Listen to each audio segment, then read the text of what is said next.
Welcome back, everybody, to me explaining why I didn't do more last week. That's right, this is weekly navel-gazing, so let's get this started, shall we? Why, cheers. Alright, as always, we're going to look at what I read last week, what I did last week, what I plan to read this week, and what I plan to do this week, if I plan to do something. Which, you never know. And, general ramblings around that. So let's do that. What did I read last week? It was a kind of, productive reading week. I finished the wonderful A Brief History of 7 Killings by Marlon James, which is fantastic, and you all should go and read it immediately. It's a masterpiece right there. Then I finished Cadillac Desert by Mark Reisner, which is a non-fiction book about water management in the American Southwest and how it's kind of fucked. And yeah, if you're interested in that kind of stuff, water rights, water management, what kind of ideology drove the situation that we're in right now, this is the book to read. It is obviously an influence on The Water Knife by Paolo Bacigalupi, which is a fantastic book that you all should go and read. And yeah, I read that. I finished that one. It's a long one. It's depressing. It's really depressing. It's also fascinating because Reisner is a fantastic author. He manages to, it's a journalistic piece of text. It's more journalism, nonfiction than like pop science nonfiction. It's got like portraits of all these people involved in that. He can drag you in. It's a really fantastic read when it comes to that. So yeah, if you're interested in how we fuck up our environment, Cadillac Desert might just be the book for you. So I read that one, and then I wanted to read Babel by R.F. Kuang because it's out now and all of that stuff, and I didn't. And we'll talk about that in a minute, why I didn't. Because there were like actual reasons preventing me from doing that. And they have to do with Audible for reasons, and my financial situation and stuff like that. So anyway, I didn't read R.F. Kuang's The Babel yet. I hope I'll get to it this week. And instead, I read The Power That Preserves, the third chronicle of not the third chronicle of Thomas Covenant, the third volume in the first Chronicles of Thomas Covenant. And I'm done with that. And it's a very depressing, heavy book to read, just as the first two. But I do now feel competent enough to actually make a video on that. So there's going to be that. I'll wait to read the second chronicle maybe later this year. We will see. There's new audiobooks coming out for those, and I think the last one of that second trilogy is supposed to be out in December, so that's like the earliest I'll talk about the second trilogy, if I decide to do so. So that's what I read last week, and then I obviously did a quick reread of Jingo by Terry Pratchett, and I did start a reread of the 5th season by N.K. Jemisin, which I think I read immediately when it came out. It's, blurry things in the past, so I decided to actually reread it for reasons. That's what I'm doing right now, and depending on whether I'll get my Audible credits back in time, I'll probably read Babel after that. So, what did I watch? Not watch, what did I actually do last week, video-wise? Well, I did the weekly navel-gazing thing, and I did 2 videos. Both of those are book discussions, one of A Brief History of 7 Killings by Marlon James. As I said, fantastic book. Go read it. I'm fairly happy with the video. I think I did a good job there. I don't always think that about the videos that I do, so there's that. And yeah, it's pretty cool. And then I did a video on The Secret History by Donna Tartt, which I, finished the week before. And I'm also fairly happy with that one. I could have worded some things a bit clearer, and I could have said way more about the book. It's once again, it's a great book. Go and read it. And yeah, those are the 2 videos I managed to make last week. And I recorded a third video, but I wasn't happy with it, so it's not out, and I'll hopefully go and re-record it at some point, because I do still feel the point is important that I was trying to make. I just want to make sure that I'm actually making my point in a fairly, competent way. So there's what I did last week. 2 videos. Now, if I were like actually paying attention to numbers and stuff on YouTube, I'd probably not have, put out those reviews, discussions, whatever you want to call them. I would call them discussion and not review for reasons. I would have put out those not like on 2 days, but actually spread them out a bit more. But I'm an idiot. So, what am I going to read this week? As I said, I'm currently reading the 5th season again, and I will either do Babel afterwards or, well, the next one, which I think is the Obelisk Gate. I always confuse those two, Stone Sky or Obelisk Gate, the second one in that trilogy, depending on whether I get my Audible situation sorted out, which we will see. And beyond that, who knows?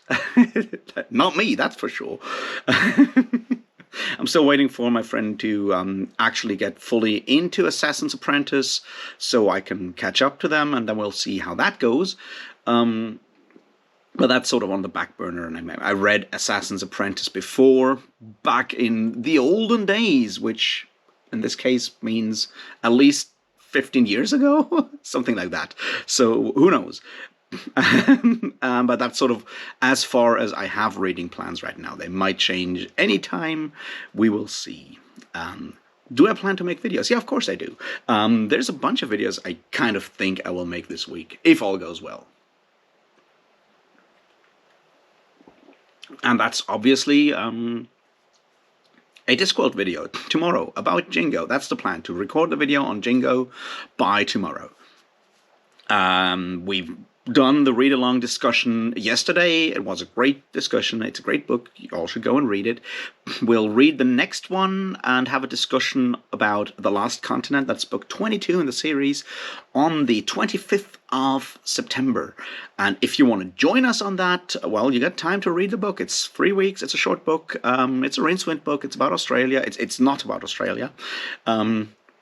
As it makes very clear, it's about a place that is just very Australian. You can join us. We usually have like a very friendly discussion, just going through stuff that we liked about it, stuff that was kind of weird, that kind of stuff. You can totally do that. Join the Unabridged Burners, Iskar Jarak's Discord server. That's sort of where we have those discussions. That's the plan there. And then, yeah, I'll try to make a video on the Chronicles of Thomas Covenant, the Unbeliever, the first one of those at least. There's a lot to be said about those books. I'll try to sort my thoughts into like what I wanted to say about it, what I don't want to say about it. There's a bit of like a personal thing in there for me, so I'll see how I would do that. Possibly I'll also include my thoughts on Stephen R. Donaldson's essays. There's like 2 of him, like Epic Fantasy in the Modern World. It's an older one, and then there's one from like 2015-ish, I think. Might be earlier, I don't know. That is Epic Fantasy, Necessary Literature. And both are enlightening. I mean, there's a lot of overlap. It feels like Necessary Literature is sort of like an update to the older one. Maybe I'll include what he says in those essays into my discussion of Thomas Covenant, the Unbeliever.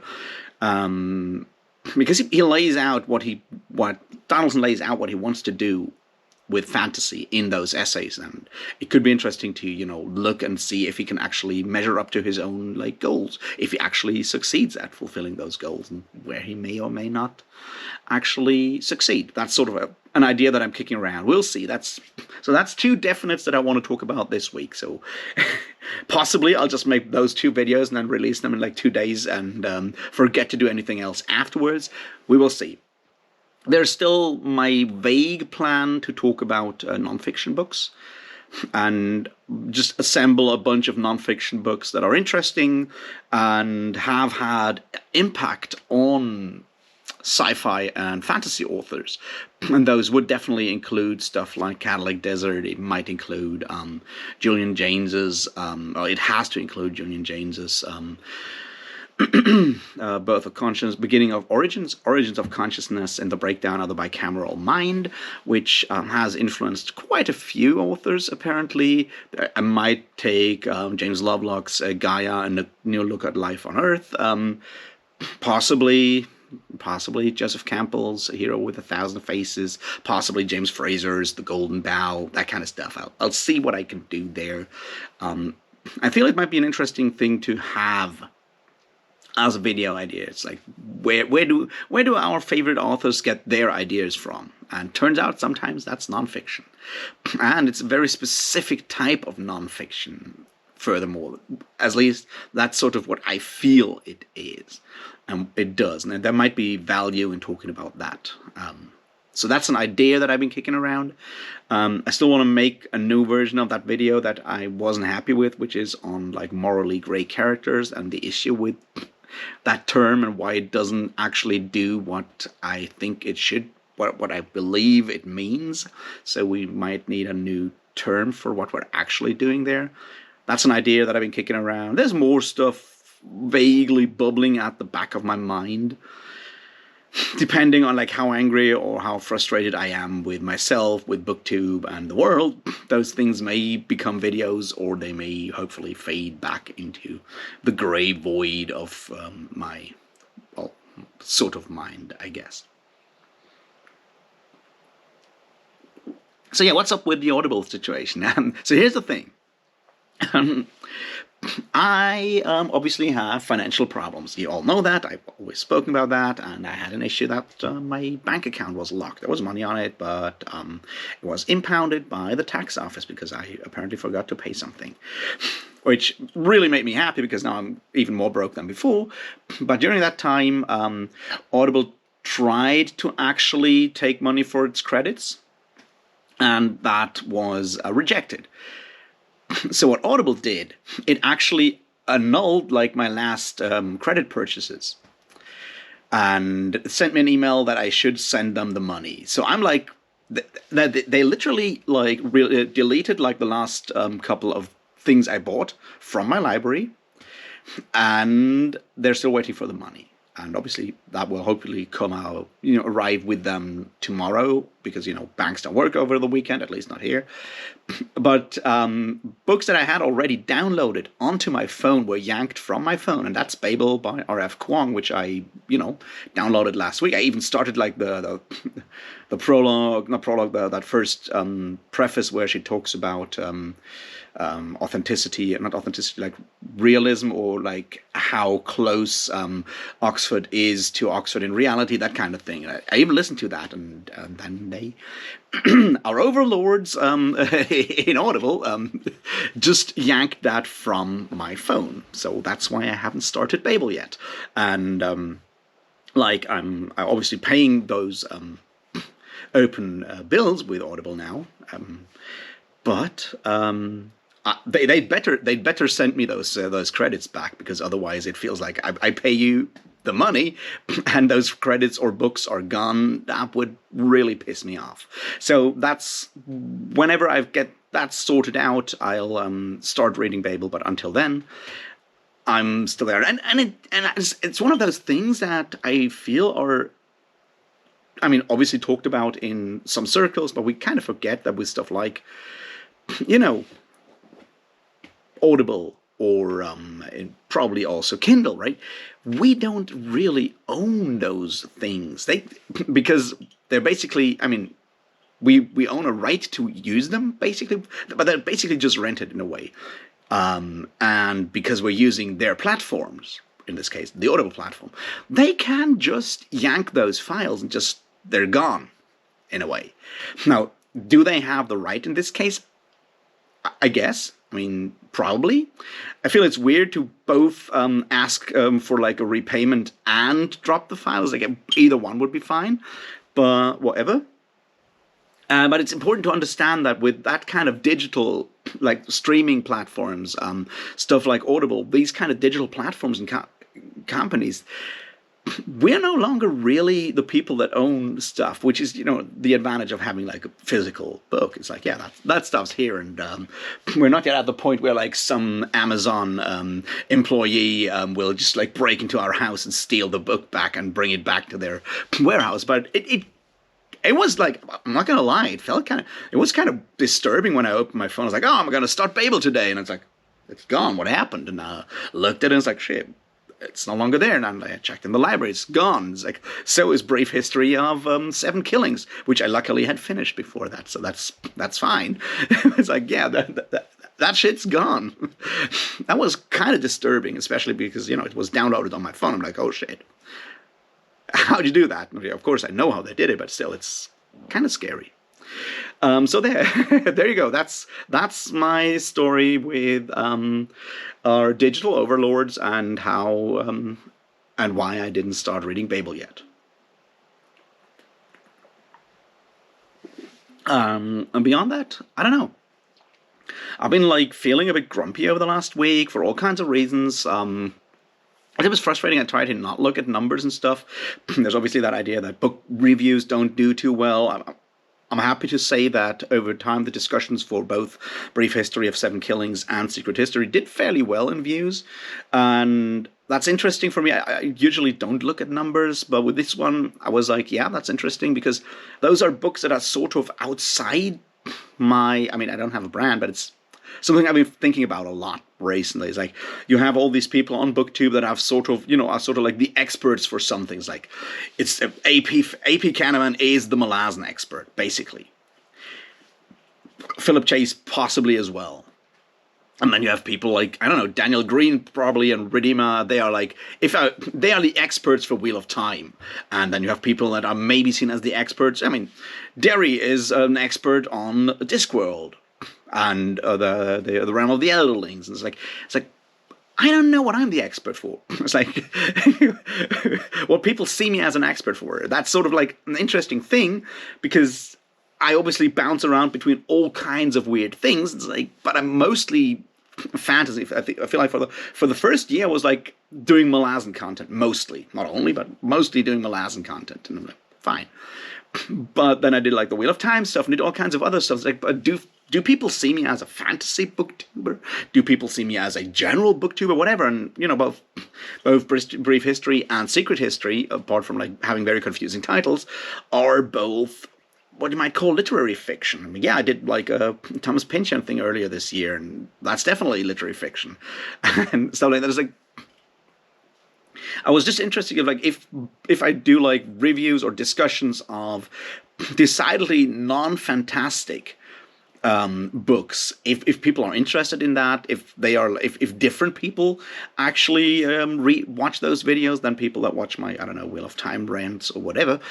I was just interested in that, and I'm happy to see that they did fairly well. So thanks for watching. I hope you enjoyed them. Really, I do.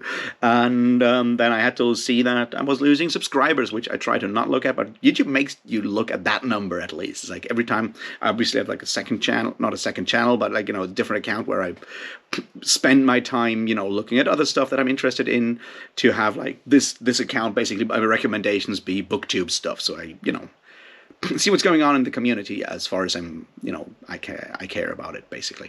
Every time I switch between those two accounts, YouTube shows you how many subscribers you have on each account. And it's very, you can't unsee that number. And I'm like, did I do something wrong? Why did I lose? 3 subscribers is nothing. I was like, did I lose them because I did something wrong? Did I not post enough? Did I not post interesting enough stuff? What's going on there?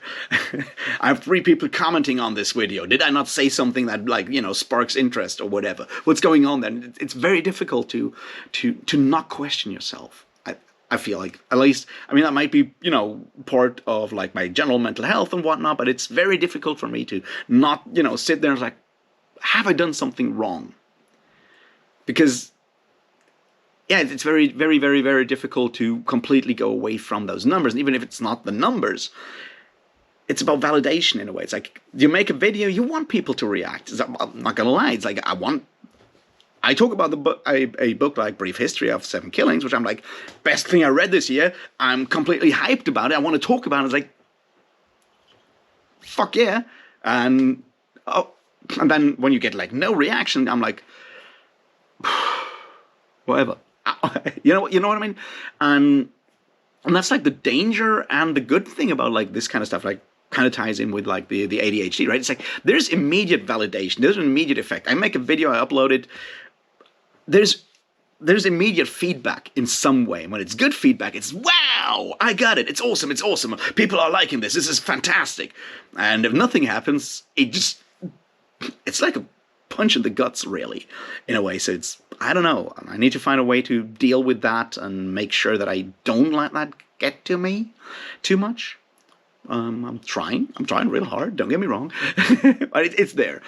And yeah, it's like one of those like when I tend, usually say, hey, you guys, you got any suggestions what I should do? You got any suggestions what I can do to make this more interesting, more fun for you all? You feel I'm not making videos you guys want to talk about, that kind of stuff. It's like, am I doing something wrong or not?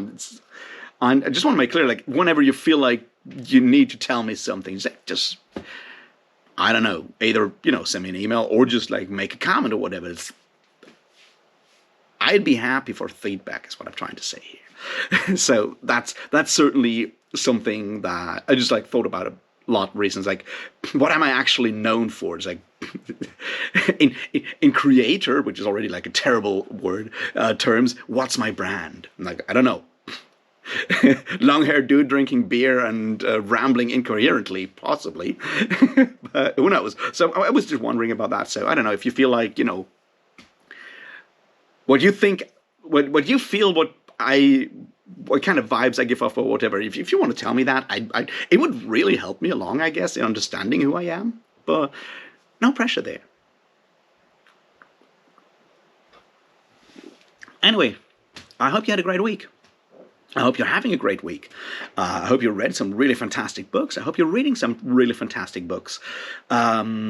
I'll just, read more N.K. Jemisin for now, sort out my Audible situation, and go to see Blind Guardian play in Frankfurt tonight. So that's going to be fun. I mean, a lot of nostalgia there for me, and I'm sure they'll sing some songs that are based on books that I may have read before. Anyway, have a great day. See you around for the Discworld thing tomorrow, I guess. Cheers.